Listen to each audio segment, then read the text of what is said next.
let's continue my 50 favorite songs list with Thunder Road by Bruce Springsteen, the boss himself. Bruce Springsteen always writes from the perspective of a working class or a blue-collar worker, and that's what makes his songs so relatable. And they always have this everyman quality to them, and I think Thunder Road is a perfect example of that, because this is a song about the guy who wants to get out of his small town and go to the big city and chase his dreams. It's actually a very inspiring song without being too melodramatic. Next up, Sex Dwarf by Soft Cell. Yes, this is a very underrated synth pop track because I don't see that many people talk about Sex Dwarf. Granted, it's a very seedy and sleazy and shady kind of song, and it's also a darker kind of synth pop, but that doesn't make it any less good because it's still a fantastic track. It's full of atmosphere at every corner. Next up, Do or Die by the Human League. I wasn't born in the 80s, but I assume like this kind of song was what played in nightclubs in the 80s because this song is just so danceable.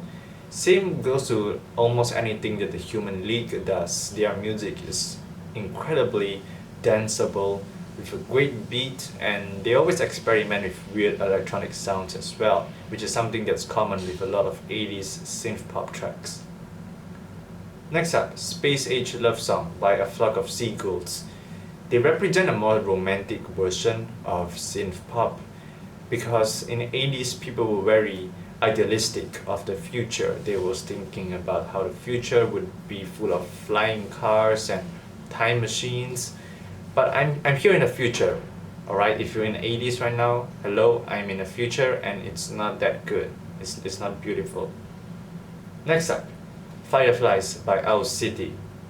This is one of the tracks that I actually grew up with, so that's cool. Finally a track that I actually grew up with. And Fireflies still holds up. It's not just nostalgia speaking here. And this track has fantastic lyrics. I like the childlike quality of a lot of Owl City's music. It's just very imaginative and it really brings you back to the time when you were a child, especially if you grew up with this song like me. Next up, Clear as Blue by Churches. Churches is probably the best synth pop band that's still active right now and still at their peak. I mean, they just released a new album this year and it's fantastic. But back to the topic of Clear as Blue, I think this is their best song, bar none. It's just a fantastic song because of how it just keeps building and building and it keeps adding new layers of sound each time. And most songs build up until the chorus, but this song builds up right until the end, which is very uncommon for a song, but it works in this song because when the beat drop comes, it's satisfying as hell. Next up, Kill for Love by The Chromatics.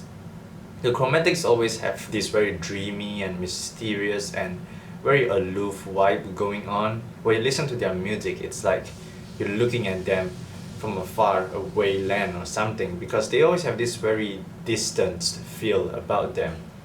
And that's what makes their song great. They have this very dreamy and kind of a slower, dreamier version, more reflective kind of synth pop. Next up, oh no, I just played a song. Thank God I paused it quickly. I don't want to get copyright strike. Okay, next up, Clarity by Dead feat. Foxes. I don't know why I like this song, honestly, because I'm not that big of a Dead fan, and I'm not that big of a Foxes fan, but somehow I like this song. I can't explain it. I think it's cool, I guess. Isn't She Lovely by Stevie Wonder. Extremely talented soul musician.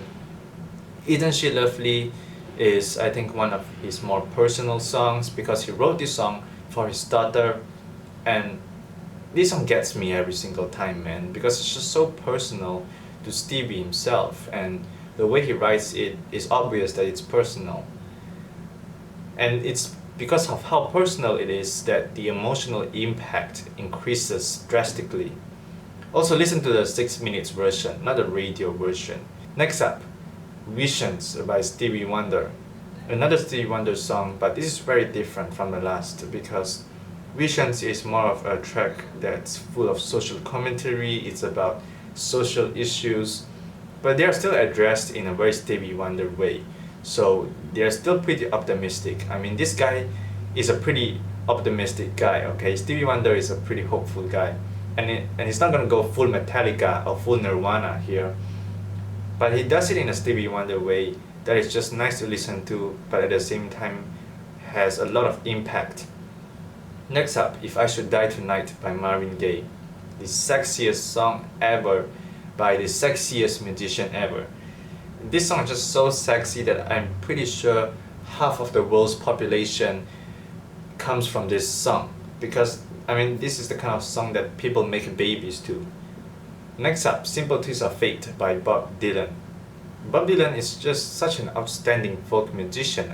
I'm not a huge folk guy, but every time it's Bob Dylan, I just listen to him because his lyrics are just so poetic and beautiful, and the way he expresses his lyrics as well is just so expressive and so unique.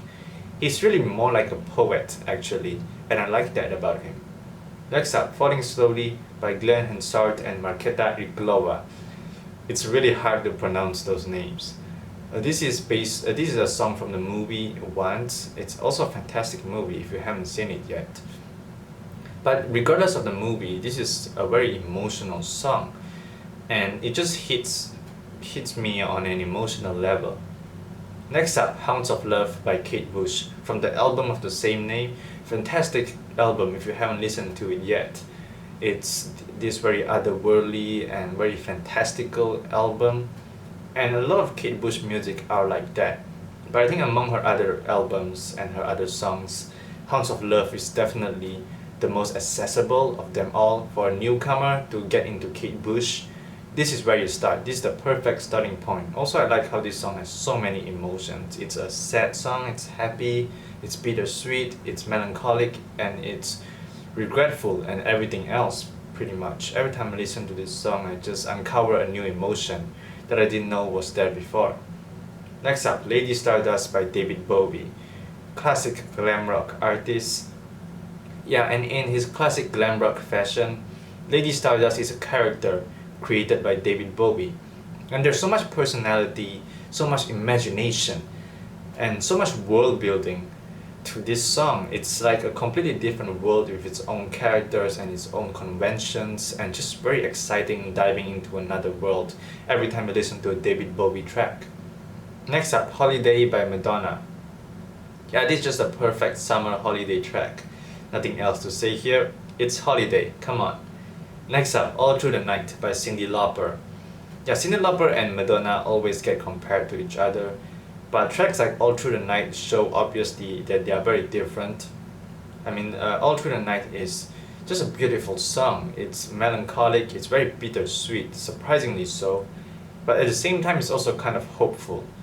And that's what makes Cyndi Lauper different. I think that she's a little bit more artsy than Madonna. Madonna is more like singing for the audience, while Cyndi Lauper is a little bit more singing for herself, if that makes sense. Next up, I Wanna Dance with Somebody Who Loves Me by Whitney Houston. One of the greatest voices ever. Whitney Houston can hit those high notes like a dolphin. She's fantastic.